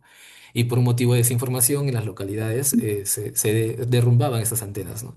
Entonces también se trabajó traducciones sobre la importancia de las antenas, que no tenía nada que ver con la COVID, ¿no? Entonces, el término de situaciones de emergencia ahí se amplió a más allá del tema de salud. Entonces, este término de aquí, situaciones de emergencia, nos sirve también como sector para poder tocar otro tipo de situaciones complejas, ¿no? Por ejemplo, defensa nacional, cuando hay, por ejemplo, terremotos, cuando hay huaicos, ¿no? O sea, nos permite abordar situaciones, como propiamente dice la palabra, de emergencia en diferentes contextos, ¿no? Y bueno, a partir de estos trabajos que vino realizando la Central de Interpretación y Traducción, es que se elabora un glosario de términos relacionados con la COVID-19. En este glosario fue construido a partir de... Sí, creo que ya. Sí, se ha trabajado a partir de diferentes traducciones realizadas por la CIT y también por el, el banco terminológico que sacó la OMS en su momento sobre la COVID-19. Entonces, este glosario es una herramienta que contiene 164 términos que fueron traducidos por la Central de Interpretación y Traducción con la finalidad de consultar y difundir información pertinente y especializada sobre los servicios de salud a través del conjunto en términos especializados de la COVID-19 en 9 lenguas y promover el desarrollo terminológico de las lenguas indígenas originarias, ¿no? Estas lenguas son efectivamente las 5 lenguas más habladas, ¿no? El aymara, chánica, guajún, quechua en 3 variedades. Como pueden ver, en Perú hay diversas variedades de quechua, ¿no? Entonces, en las variedades que se trabajó fue el quechua ancash, el quechua chanca, cusco collao, y lenguas amazónicas como el shipibo-conibo, ticuna, nomatsigenga, guampís y yanecha. En su momento fueron lenguas que estuvieron contratadas por la central para poder brindar y acercar estos servicios que brindaba la CIT a la población hablante de lenguas indígenas y los servidores públicos, ¿no? Y el proceso de elaboración, primero lo que hicimos fue adquisición de la documentación en la que se revisó material existente sobre la pandemia, o sea, la COVID-19 y la depuración de fuentes de consulta, ¿no? Aquí en este primer momento nos revisamos materiales en gabinete, ¿no? Para que la central pueda conocer los posibles pedidos que podrían llegar sobre el tema de la COVID, sobre algunos términos para que vayan avanzando en la traducción, para que cuando les lleguen los pedidos de las instituciones públicas puedan avanzar con más agilidad al momento de hacer las traducciones que se les solicitaba en su momento, ¿no? Confección de una estructura conceptual, ¿no? Acá era dar atención a la población en lenguas indígenas en el marco de la emergencia sanitaria que estábamos viviendo en ese tiempo y determinar cuáles eran los principales términos relacionados a esa situación de emergencia, ¿no? Creación de un corpus de vaciado, lo que les mencioné, ¿no? Empleamos las traducciones que fueron realizadas por la CIT en el marco de la emergencia sanitaria y también de una publicación de la OMS que es relacionada sobre la COVID-19, ¿no? Sobre glosario sobre brotes y epidemias. Y también, por último, el diseño de una base de datos. Aquí es muy interesante porque eh, trabajar con lenguas indígenas originarias, como lo ha señalado la ponente anterior también, es bastante complejo en realidad, porque no hay, por ejemplo, en las lenguas indígenas términos técnicos, términos especializados. Entonces, traducir a veces un término, por ejemplo, como enfermedad, como, no sé, vacuna, inyección, ¿no? Es bastante complejo para ellos, ¿no? Entonces, la matriz que elaboramos para que se puedan realizar estas traducciones, ¿no? Que sirvió finalmente después como una base de datos terminológica, que las categorías que tenía esta matriz era pues la entrada efectivamente, la definición que estaba en el documental, que estaba en esos materiales como el de la OMS o las definiciones que nos brindaban las entidades públicas. Y esa es para mí la parte el corazón que daba paso a la traducción, ¿no? Que era la reformulación, en la que los traductores se reunían, ya sea de diferentes lenguas, se reunían en un espacio de trabajo y realizaban una reformulación de esa definición para convertirla en un lenguaje más llano y para poder trasladar esos términos técnicos especializados en un lenguaje más llano en el castellano o en el español y luego poder trabajar en base a esa reformulación recién las traducciones, ¿no? Entonces, esta reformulación fue vital porque eran espacios de diálogo que se incluso invitaban en esos casos en algunas entidades públicas para hacerles llegar si el traslado al lenguaje llano se entendía y no cambiaba de sentido a la definición original, ¿no? Entonces ahí había un pequeño debate y decía que se puede mejorar esto, lo otro, y se llegaba a una reformulación sólida y a partir de esa reformulación era que se trabajaba recién la traducción de lenguas indígenas originarias, ¿no? Y esto con la finalidad de velar por los principios de calidad y adecuación, porque era dirigido a traductores e intérpretes y a servidores públicos hablantes de lenguas indígenas originarias, ¿no? Entonces, estas fases está en base a Cabré, ¿no? Este traductor conocido. Y estas fueron las fuentes de extracción para elaborar el glosario. Como le hemos mencionado, había un total de 164 términos, 68 fueron sacados de esta herramienta de consulta de la COVID-19 de la OMS, pero como pueden ver aquí, ¿no? Tenemos otras fuentes que son las traducciones que ha realizado la CID, ¿no? Llegaron en su momento traducción de cuidado de niños y niñas frente a la COVID en la época del friaje, ¿no? Esto en algunas regiones del Perú, por ejemplo, el friaje es, es muy, muy letal, ¿no? Por ejemplo, en Puno, que es un área que llega hasta llega al grado centígrado negativo, ¿no? -2, -3, -4 grados, ¿no? Entonces, se planteó en su momento una propuesta de materia informativo para cómo en esa zona se podría abordar el tema de la COVID, ¿no? Traducción de la CID, también cuidado frente a la COVID. Esto fue desarrollado por el Ministerio de Desarrollo Social, ¿no? de Inclusión Social.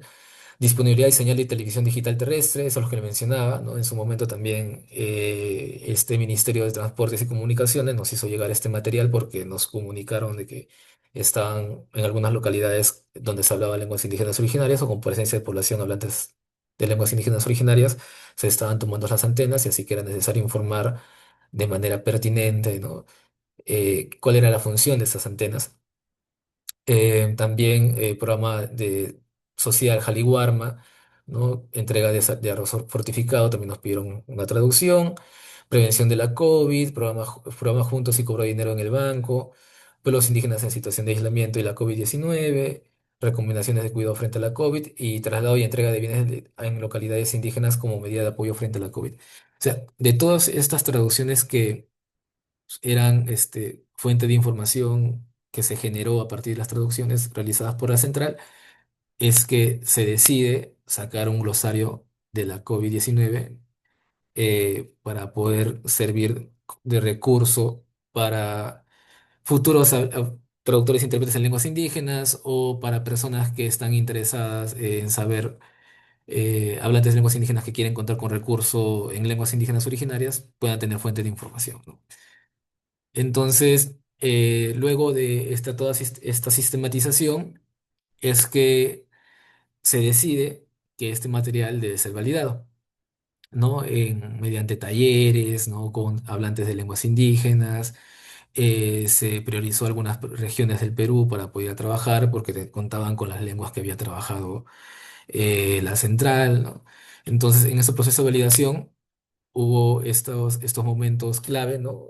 En las que se deciden las lenguas y talleres en 9 lenguas indígenas y 3 variedades del quechua, ¿no? Ya les he mencionado en qué lenguas y variedades se ha trabajado. Y el corazón de este proceso de validación es que se realizaron 3 talleres de 2 días en cada región, ¿no? Se realizó un taller en Lima, que duró 2 días, un taller en la ciudad de Pucallpa, Ucayali, ¿no? Que también duró 2 días, y en Cusco, ¿no? En Pucallpa se trabajó con la lengua Shipibo-Conibo.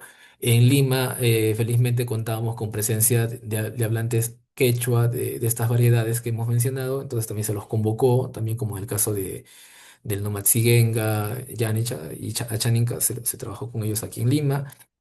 Y en Cusco, que se hablaba efectivamente la lengua quechua, variedad Cusco Collado, ¿no?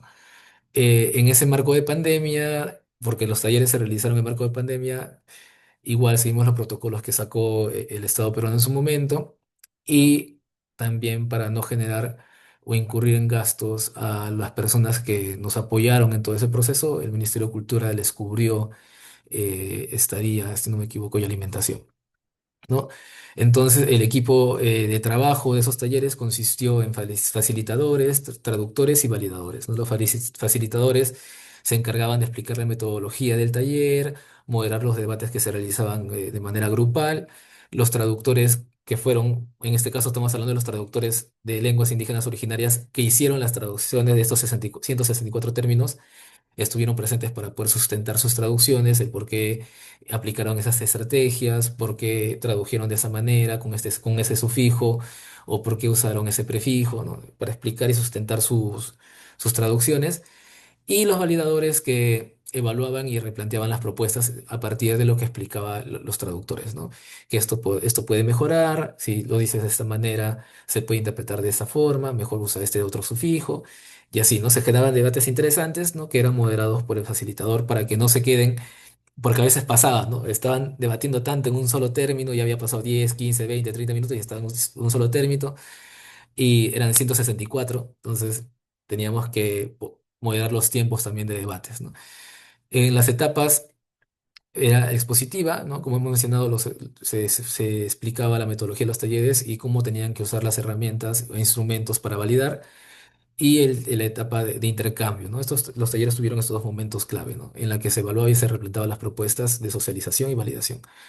Y los instrumentos que se habían preparado para que se pueda llevar el tema de la validación, ¿no? En los grupos, ¿no? Se contaba con una lista de comprobación de idoneidad de la propuesta, una guía de consenso, una matriz de validación y finalmente un acta de validación en la que todos los que participaron en el proceso mm, señalaban que estaban conforme con el proceso de validación realizado y con los términos que estaban quedando validados como resultado de estos talleres.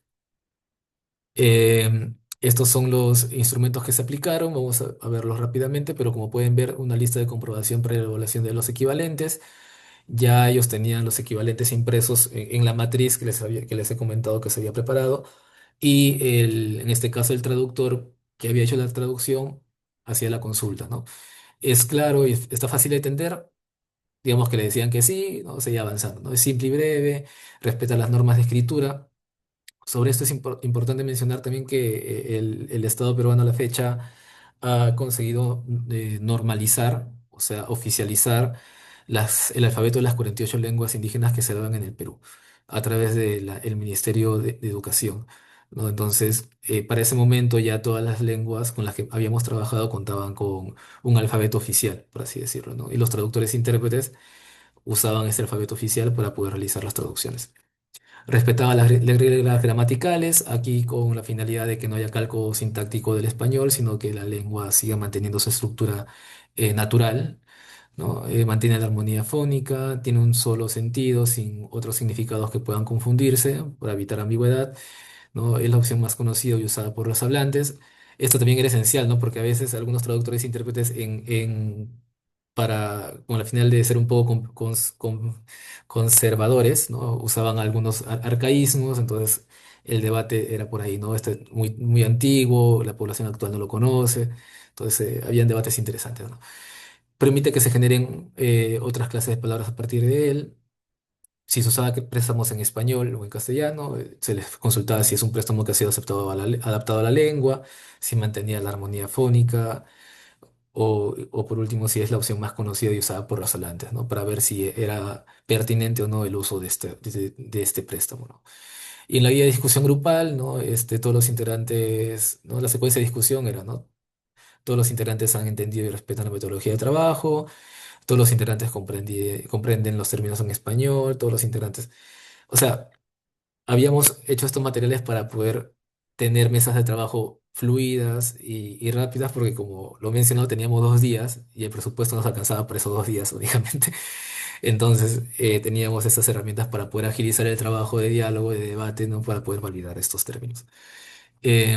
Los instrumentos de validación finalmente eran estos de aquí, que era una matriz de validación en la que se colocaba la lengua con la que se estaba trabajando, los integrantes del grupo, y aquí ponían, ¿no?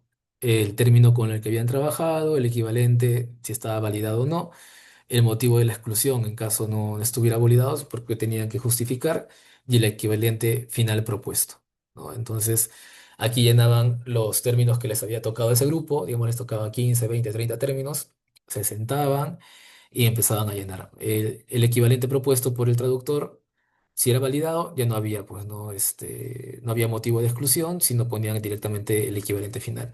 Pero si había debate, colocaban que no, es, eh, explicaban el motivo y finalmente colocaban en esta sección el equivalente final debatido y propuesto y debatido en ese momento, ¿no? Y el acta de validación en la que los integrantes del grupo señalaban cuántos términos habían validado, cuántos términos fueron reformulados, ¿no? Y los miembros de ese grupo, ¿no? En la que declaraban que todo lo indicado en el presente formulario es verdadero y correcto, ¿no? Y acá estaban los integrantes y colocaban su firma, ¿no? Y nada, estos fueron los talleres de validación, como mencionamos anteriormente, las lenguas que se trabajaron en el taller de Lima, por ejemplo, fueron Achánica, Wajún, Quechua, Ancash, One Piece, Nomatsiguen y Ticuna, ¿no? En estas mesas de trabajo y todos con sus fichas, ¿no? Acá estaban los traductores que habían trabajado las traducciones y luego se acercaban en las mesas para poder llevar a cabo el debate, ¿no? Como les mencioné, esto fue realizado en época de pandemia, pero todos estamos con mascarillas y la foto está como que 1 metro de distancia de cada uno, ¿no? Estábamos ahí. Esto fue en la ciudad de Pucallpa, Ucayali, en la que se trabajó específicamente con la lengua Shipibo-Conibo, ¿no? Igual, mesas de trabajo, la explicación de la metodología, ¿no? Y luego el debate que se realizó para poder validar los términos. Y en Cusco, ¿no? Que se trabajó con la lengua aymara, que y Cusco Collao, igual, ¿no? En un espacio de trabajo, de diálogo, se pudieron validar estos términos de estas lenguas y variedades.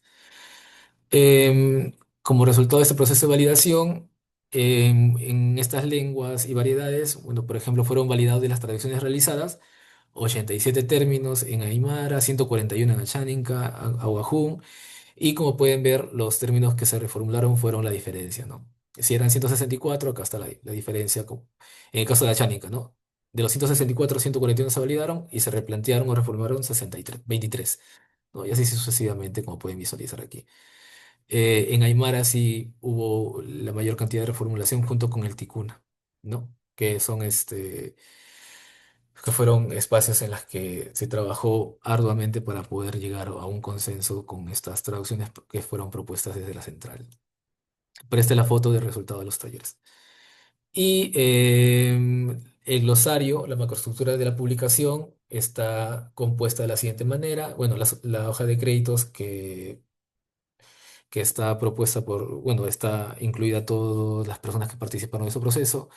Viene la presentación, las lenguas del Perú y los derechos lingüísticos, la central de interpretación, hablamos también de la central en esta publicación, explicamos cómo se realizó este glosario, cómo se usó, cómo se debe usar este glosario, o sea, a partir de una entrada se le explica en qué consiste cada parte de la entrada, cómo se organiza el glosario, bueno, el glosario propiamente dicho, la bibliografía, el índice temático y sus anexos, que están incluidos todos los materiales todos los instrumentos aplicados para poder realizar este material, ¿no?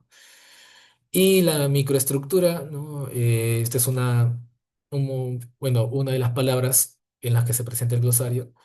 Como pueden ver, está la entrada, el término categoría gramatical, ¿no? Está su definición que ha sido adaptada de las fuentes de consulta para su mejor comprensión. Como les mencioné, este es el término, o mejor dicho, la definición reformulada en lenguaje un poco más sencillo, llano, para que se pueda trabajar las traducciones. El contexto donde aparecía esa palabra.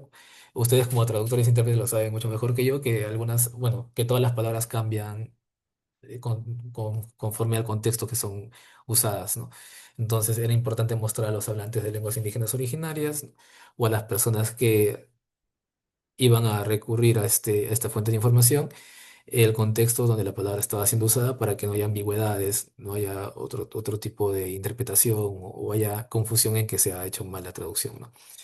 Y en colores, las equivalencias propuestas en las diferentes lenguas, ¿no? Por ejemplo, en Aymara, Cháninca, ¿no? Cada uno manejaba un color distinto y como pueden ver aquí, está conforme también a los colores que está dentro, que se presenta aquí en la portada, ¿no? Entonces, Aymara, Chánica, Wajún, Nomatsigenga, Quechua, Quechua Chanca, Shipibo, Conibo, One Piece y Yanesha. Y la fuente de extracción, de donde se extrajo el término, ¿no? En algunos momentos va a aparecer aquí el código de la base de datos de la central de interpretación o saldrá el documento de la OMS, ¿no? Y como pueden ver, enfermedad, en Aymara es Usu, ¿no? En la Chaninka es Mansi, Yarensi, ¿no? Y así sucesivamente, ¿no? Y este material está publicado, ¿no? En el Centro de Recursos Interculturales del Ministerio de Cultura. Si ustedes acceden a esta página web, van a poder, colocan el tema COVID-19 y lo primero que les va a aparecer es efectivamente el glosario de aquí, ¿no? Que está situado aquí para que cualquier persona interesada pueda hacer consulta de este material y también aparecen algunos materiales traducidos efectivamente por la central, ¿no? Como recomendaciones para prevenir el COVID en Quichuanapo, no lavados de manos en Jacaru, etcétera, etcétera. Em, Quizás podamos acceder ahorita para mostrarles la parte de la zona de créditos. Sí tengo tiempo aún, ¿no? Para poder acceder a esa parte de aquí. Sí, Lee. Sí, Ya, claro, claro. ya. Entonces voy a dejar de compartir un momentito para poder presentarles esa. A ver, un ratito. Ya. Voy a copiar. Pero como pueden ver, o sea, es un material que ha sido trabajado participativamente, no ha sido solamente directamente desde el sector del Ministerio de Cultura, sino que se ha contado con un equipo de hablantes de lenguas indígenas originarias para poder trabajar. Y es una acción que siempre realizamos desde el sector, ¿no? O sea, tenemos ese foco bien marcado, que debemos trabajar siempre todo de manera participativa para poder llegar a los resultados de aprobación, básicamente por la comunidad hablante de lengua indígena originaria, porque a veces cuando no hay estas consultas directas a la población, no se siente de que es que el Estado está haciendo esto para ellos y no en conjunto, ¿no? Entonces, aquí pueden ver el equipo de traductores que está en la zona de aquí, en las lenguas que hemos trabajado, y el equipo de validadores que viene desde aquí hasta Yolanda Nuntacho, ¿no? Entonces, todas las personas que participaron, todas las personas que han participado de esos talleres están aquí en la zona de créditos de este material, ¿no? Tuvimos colaboradores principales, ¿no? Como les mencioné, Carmen Franco Hip, que es traductora e intérprete también de profesión, y Claudia Sánchez Tafur, que fue también una traductora e intérprete de una universidad, de Unife, ¿no? Y, y nada, o sea, fue un trabajo muy interesante, arduo, ¿no? Que ya tiene, ha sido justo fue publicado en la época de la pandemia, en 2021, y es un material también que nos sirve dentro de los procesos formativos de traductores e intérpretes, ¿no? Porque entregamos este material como modelo para que ellos también más adelante puedan hacer sus propios glosarios, puedan generar sus propios recursos, les explicamos cómo hemos elaborado el proceso y les incentivamos de que cuando ellos realicen sus traducciones o estén trabajando, por ejemplo, un tema en específico, puedan ir juntando toda esta terminología y puedan hacer un producto similar, ¿no? Entonces nos sirve como ejemplo también para poder nosotros tomarlo como punto de partida y ellos puedan replicar esta situación. Voy a enseñarles la última lámina de esta exposición, que son las conclusiones, ¿no? de esta publicación, que el trabajo terminológico requiere múltiples factores y revisión constante, eso sí, ¿no? Recuerdo incluso que cuando la misma central realizó sus propias traducciones, ¿no? Siempre hay ese querer hacer todo muy perfecto, ¿no? O sea, a quererlo hacer todo, voy a usar la misma diapositiva, me voy a disculpar. Querer hacer todo muy, muy perfecto, y entonces uno constantemente revisa lo que ha traducido, sigue revisando, revisando, revisando. Entonces hay un momento en el que tienes que poner casa fría y decir, tienes que decir mejor validar y socializar, ¿no? Entonces, disculpen, sino que estoy usando este programa y no me permite, como en el PowerPoint, ir hasta el final directamente. Y, a ver, otra de las conclusiones es que el trabajo participativo le da, pues, ¿no? Una validez al trabajo realizado por las entidades públicas y en sí, en todo trabajo en general, ¿no? Es esencial incorporar especialistas temáticos y lingüísticos, ¿no? Acá hemos contado, como les mencioné, con traductores e intérpretes que estaban enfocados en servicios públicos, ¿no? Claudia Sánchez, por ejemplo, es también docente en nuestros procesos formativos y ella, por ejemplo, tiene maestrías y diplomados en traducción e interpretación en servicios públicos, ¿no? Los plazos definidos permiten controlar la calidad de adecuación, ¿no? Con estas herramientas nos permitió agilizar los procesos de debate de los talleres, cumplir con nuestros tiempos proyectados y también dar eficiencia al uso de los recursos del Estado, ¿no? En lenguas indígenas se recurre al préstamo y la lexicalización. Sí, esto es verdad porque en algunas comunidades hablantes de lenguas indígenas ya algunos términos del español ya se entienden dentro de ese contexto que ellos están, ¿no? Entonces a veces es una buena decisión aplicar o mantener el préstamo del español en alguna de las traducciones, ¿no? Siempre y cuando sea necesaria, siempre y cuando sea el término más usado dentro de la comunidad, ¿no? Esas sugerencias también se realizan, ¿no? Hay una necesidad de creación de herramientas para el trabajo neológico y terminológico, sí, efectivamente, o sea, herramientas de ese tipo sirven para las futuras generaciones, ¿no? Para que puedan contar con recursos de información y hacer, no sé, traducciones, quizás mejorarlas o aplicarlas si están de manera correcta, ¿no? Pero ya hay una fuente de información a la que se puede recurrir para poder tomar como punto de partida, ¿no? Esto sí, como lo ha mencionado también la exponente anterior, se requiere formar terminólogos y neólogos especializados, ¿no? Dentro de nuestros procesos formativos que realizamos desde el Ministerio de Cultura, estos temas se abordan de manera general y básica por los tiempos de realización de sus talleres o de cursos formativos. Sin embargo, se les trata de dar las herramientas fundamentales para que esas personas puedan trabajar. Pero no hay en lenguas indígenas originarias terminólogos y neólogos especializados que puedan llevar, ¿no? A otro nivel más académico esta situación, ¿no?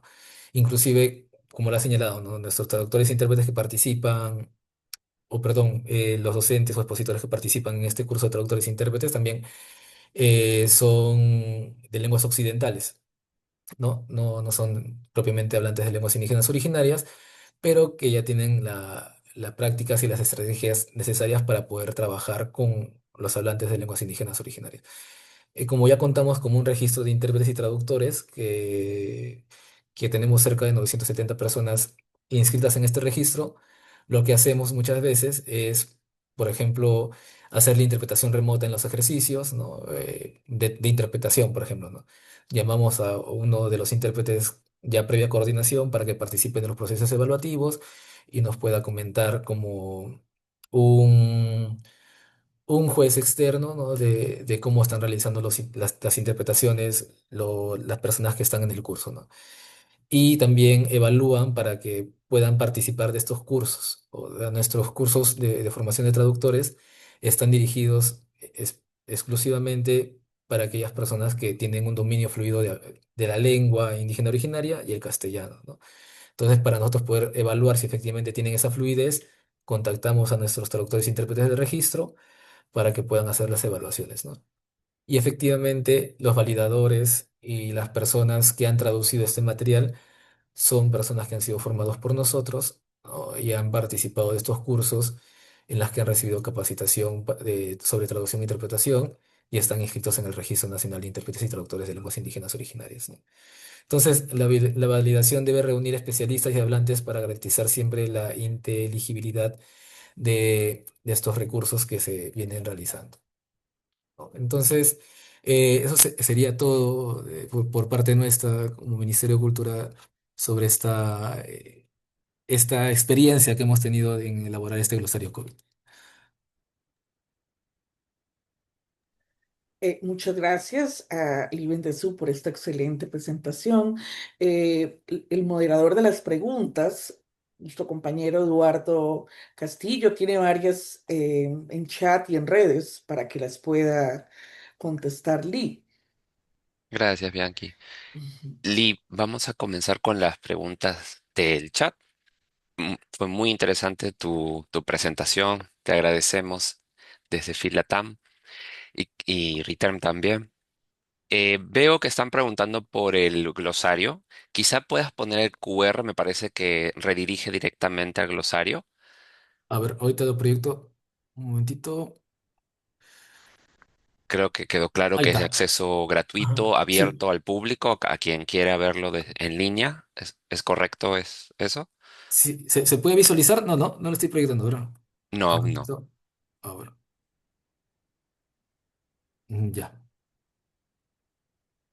Aquí está el QR. Igual voy a copiar el enlace en el chat. Un momentito. Perfecto. Ya está. Preguntan por aquí, ¿este recurso es un recurso vivo que seguirá en ampliación? Como es un material tan específico como es el relacionado a la COVID-19, entonces a la fecha no hemos tenido mayor información, por ejemplo, o pedidos de traducción sobre la COVID, ¿no? Sin embargo, como he mencionado, la Central de Interpretación y Traducción viene realizando traducciones constantes de diversos temas eh, en, en el marco de los pedidos que vienen realizando las entidades, ¿no? Y se espera a un futuro sacar otros recursos terminológicos para los hablantes de lenguas indígenas originarias, ¿no? Pero a la fecha, como es un tema relacionado específicamente a la COVID, entonces se ha dejado como una publicación ya cerrada en este aspecto, ¿no? Perfecto. Ujú. La siguiente pregunta viene de Edilza Sofía. ¿Cuál o cuáles son las razones para que un término se considerara arcaico, que ha contribuido a que la lengua indígena cambie o se actualice? Es igual lo que sucede en todas las lenguas, ¿no? Por ejemplo, hay términos que dejan ser usados, ¿no? Por hablantes actuales, por así decirlo. Por ejemplo, si comparamos términos usados en el Don Quijote de la Mancha original, ¿no? Podemos encontrar ahí términos que actualmente no se usan en español, ¿no? En español actual. Y lo mismo sucede en algunas lenguas indígenas originarias, ¿no? Hay términos que lo usan más la generación de los bisabuelos o lo usaban antes de esa generación y cuando lo aplicas, ¿no? Dentro del habla actual de estas comunidades, no lo entienden, ¿no? Entonces dicen, no, ese término no lo he escuchado, pero viene otro traductor y dice, no, pero mi abuelo, mi bisabuelo lo hablaba de esta forma, y se genera el debate, ¿no? Entonces, en ese debate que se genera, los propios traductores e intérpretes deciden si se emplea aún no o ese término, porque recordar, y esto lo deben saber mujeres mejor usted que yo desde mi especialidad, pero es algo que he podido ver en los cursos de traductores, ¿no? Es que las traducciones que se realizan siempre están pensadas en las personas que lo van a leer, ¿no? Entonces, eso siempre es la sugerencia que les realizamos a las personas, ¿no? Ustedes tienen que traducir para la persona que lo va a leer. Si ustedes traducen algo para ustedes mismos, quizás no lo van a entender otras personas. Entonces piensen siempre a quién va a llegar el texto. Entonces, en esa línea es que surgen estos debates sobre si es un arcaísmo o es un término muy antiguo, si lo van a entender la población actual o no. Entonces, son en esos espacios de trabajo que se han debatido esa situación y se han llegado a un consenso de uso de la lengua en ese contexto. Y la otra sí, bueno, sobre en qué ha contribuido el cambio de una lengua indígena se actualice, ¿no? Entre comillas, es que las lenguas siempre son dinámicas y variables, ¿no? Eso es en general, se aplica a todas las lenguas, ¿no? El español antiguo no es el mismo que el español actual, igual en las lenguas indígenas originarias, ¿no? Las lenguas indígenas originarias se van adaptando a nuevos contextos, van adaptando a nuevos términos, ¿no? Y van también haciendo cambios porque las lenguas son lenguas vivas y siempre están propensas al cambio. Perfecto. Ujú. La siguiente pregunta es si están en proceso, si algún otro proyecto está en proceso sobre otra temática. Sí, desde el Ministerio de Cultura venimos trabajando con, como le he señalado, ¿no? Diversas fuentes de información, ¿no? Y a la fecha estamos construyendo un glosario jurídico, ¿no? Que está en proceso también de revisión y validación, que es a partir también de algunas traducciones realizadas de la sede central, ¿no? De algunos cursos de formación que se han elaborado estas matrices, ¿no? Y como resultado de esos trabajos, estamos trabajando también un glosario jurídico que está en proceso actualmente de validación y seguramente a fines de este año o en el próximo, con mucha fe, ya lo tendríamos listo, ¿no? Perfecto. Tengo otra pregunta fuera del chat. En este tiempo que ha estado habilitada la central de interpretación de lenguas indígenas, la que comentabas que es 24/7, ¿cuáles han sido las reacciones y experiencias de los usuarios hablantes que han hecho uso de esta central? ¿Tienen alguna información al respecto? A ver, a la fecha directamente no hemos aplicado una encuesta de satisfacción propiamente dicho, pero tenemos comentarios directamente de las entidades, porque recordemos que la central que hemos nosotros preparado, bueno, hemos construido a partir de la necesidad, está dirigida principalmente hacia los servidores públicos. O sea, yo como funcionario público tengo que atender a un ciudadano que habla lengua indígena originaria. Entonces yo como servidor público llamo a la central para que me brinden el servicio de interpretación o traducción y atiendo al ciudadano que habla lengua indígena originaria, ¿no? Lo que sí hemos recibido es comentarios muy positivos de estos servidores, ¿no? En la que dicen que si era realmente necesario contar con el intérprete en ese momento, que el intérprete la persona se fue contenta después de haber sido atendida o cuando les compartimos las traducciones en sus propias publicaciones que ellos sacan en redes sociales, ¿no? Reciben comentarios positivos sobre la acción realizada de haber traducido la información, ¿no? Entonces, las entidades públicas están muy contentas en relación a este servicio, porque como les señalaba, es un servicio gratuito, ¿no? Que realiza el Estado peruano. Y los hablantes, imagino que dentro de esa expectativa, al haber sido atendidos en su propia lengua, deben tener la misma satisfacción, ¿no? De haber sido atendido en su propia lengua, ¿no? E inclusive tenemos atenciones de interpretación en el Instituto Nacional de Salud del Niño, ¿no? Que hay en el Perú, en la que llegan, por ejemplo, los hermanos Achaninka de otras localidades, y ya el Instituto Nacional del Niño sabe que nosotros contamos con una Achaninka en la central, igual, hace la interpretación y los hermanos Achaninka se van contentos, tranquilos, porque pues, pudieron atender muy bien a su niño, ella pudo entender toda la información del médico, ¿no? O sea, hay comentarios positivos sobre esa intervención, ¿no? Perfecto, muchas Mm. gracias. Ahora doy pase a Lidia Jonsal, que es la presidenta de Filatam, para el cierre.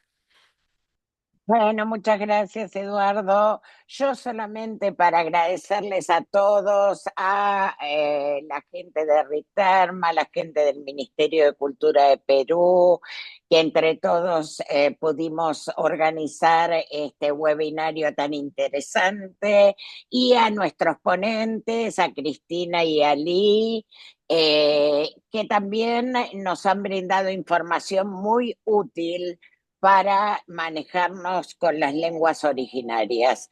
Así que muchas gracias también a todos los que se conectaron hoy acá para compartir este webinario, y los esperamos en el próximo. Así que, por favor, antes de irse, prendan las cámaras, porque así podemos sacar una foto grupal, ¿sí? Antes de despedirnos. Vayan prendiendo las cámaras. Eso es, todas las cámaras, así podemos sacar la foto.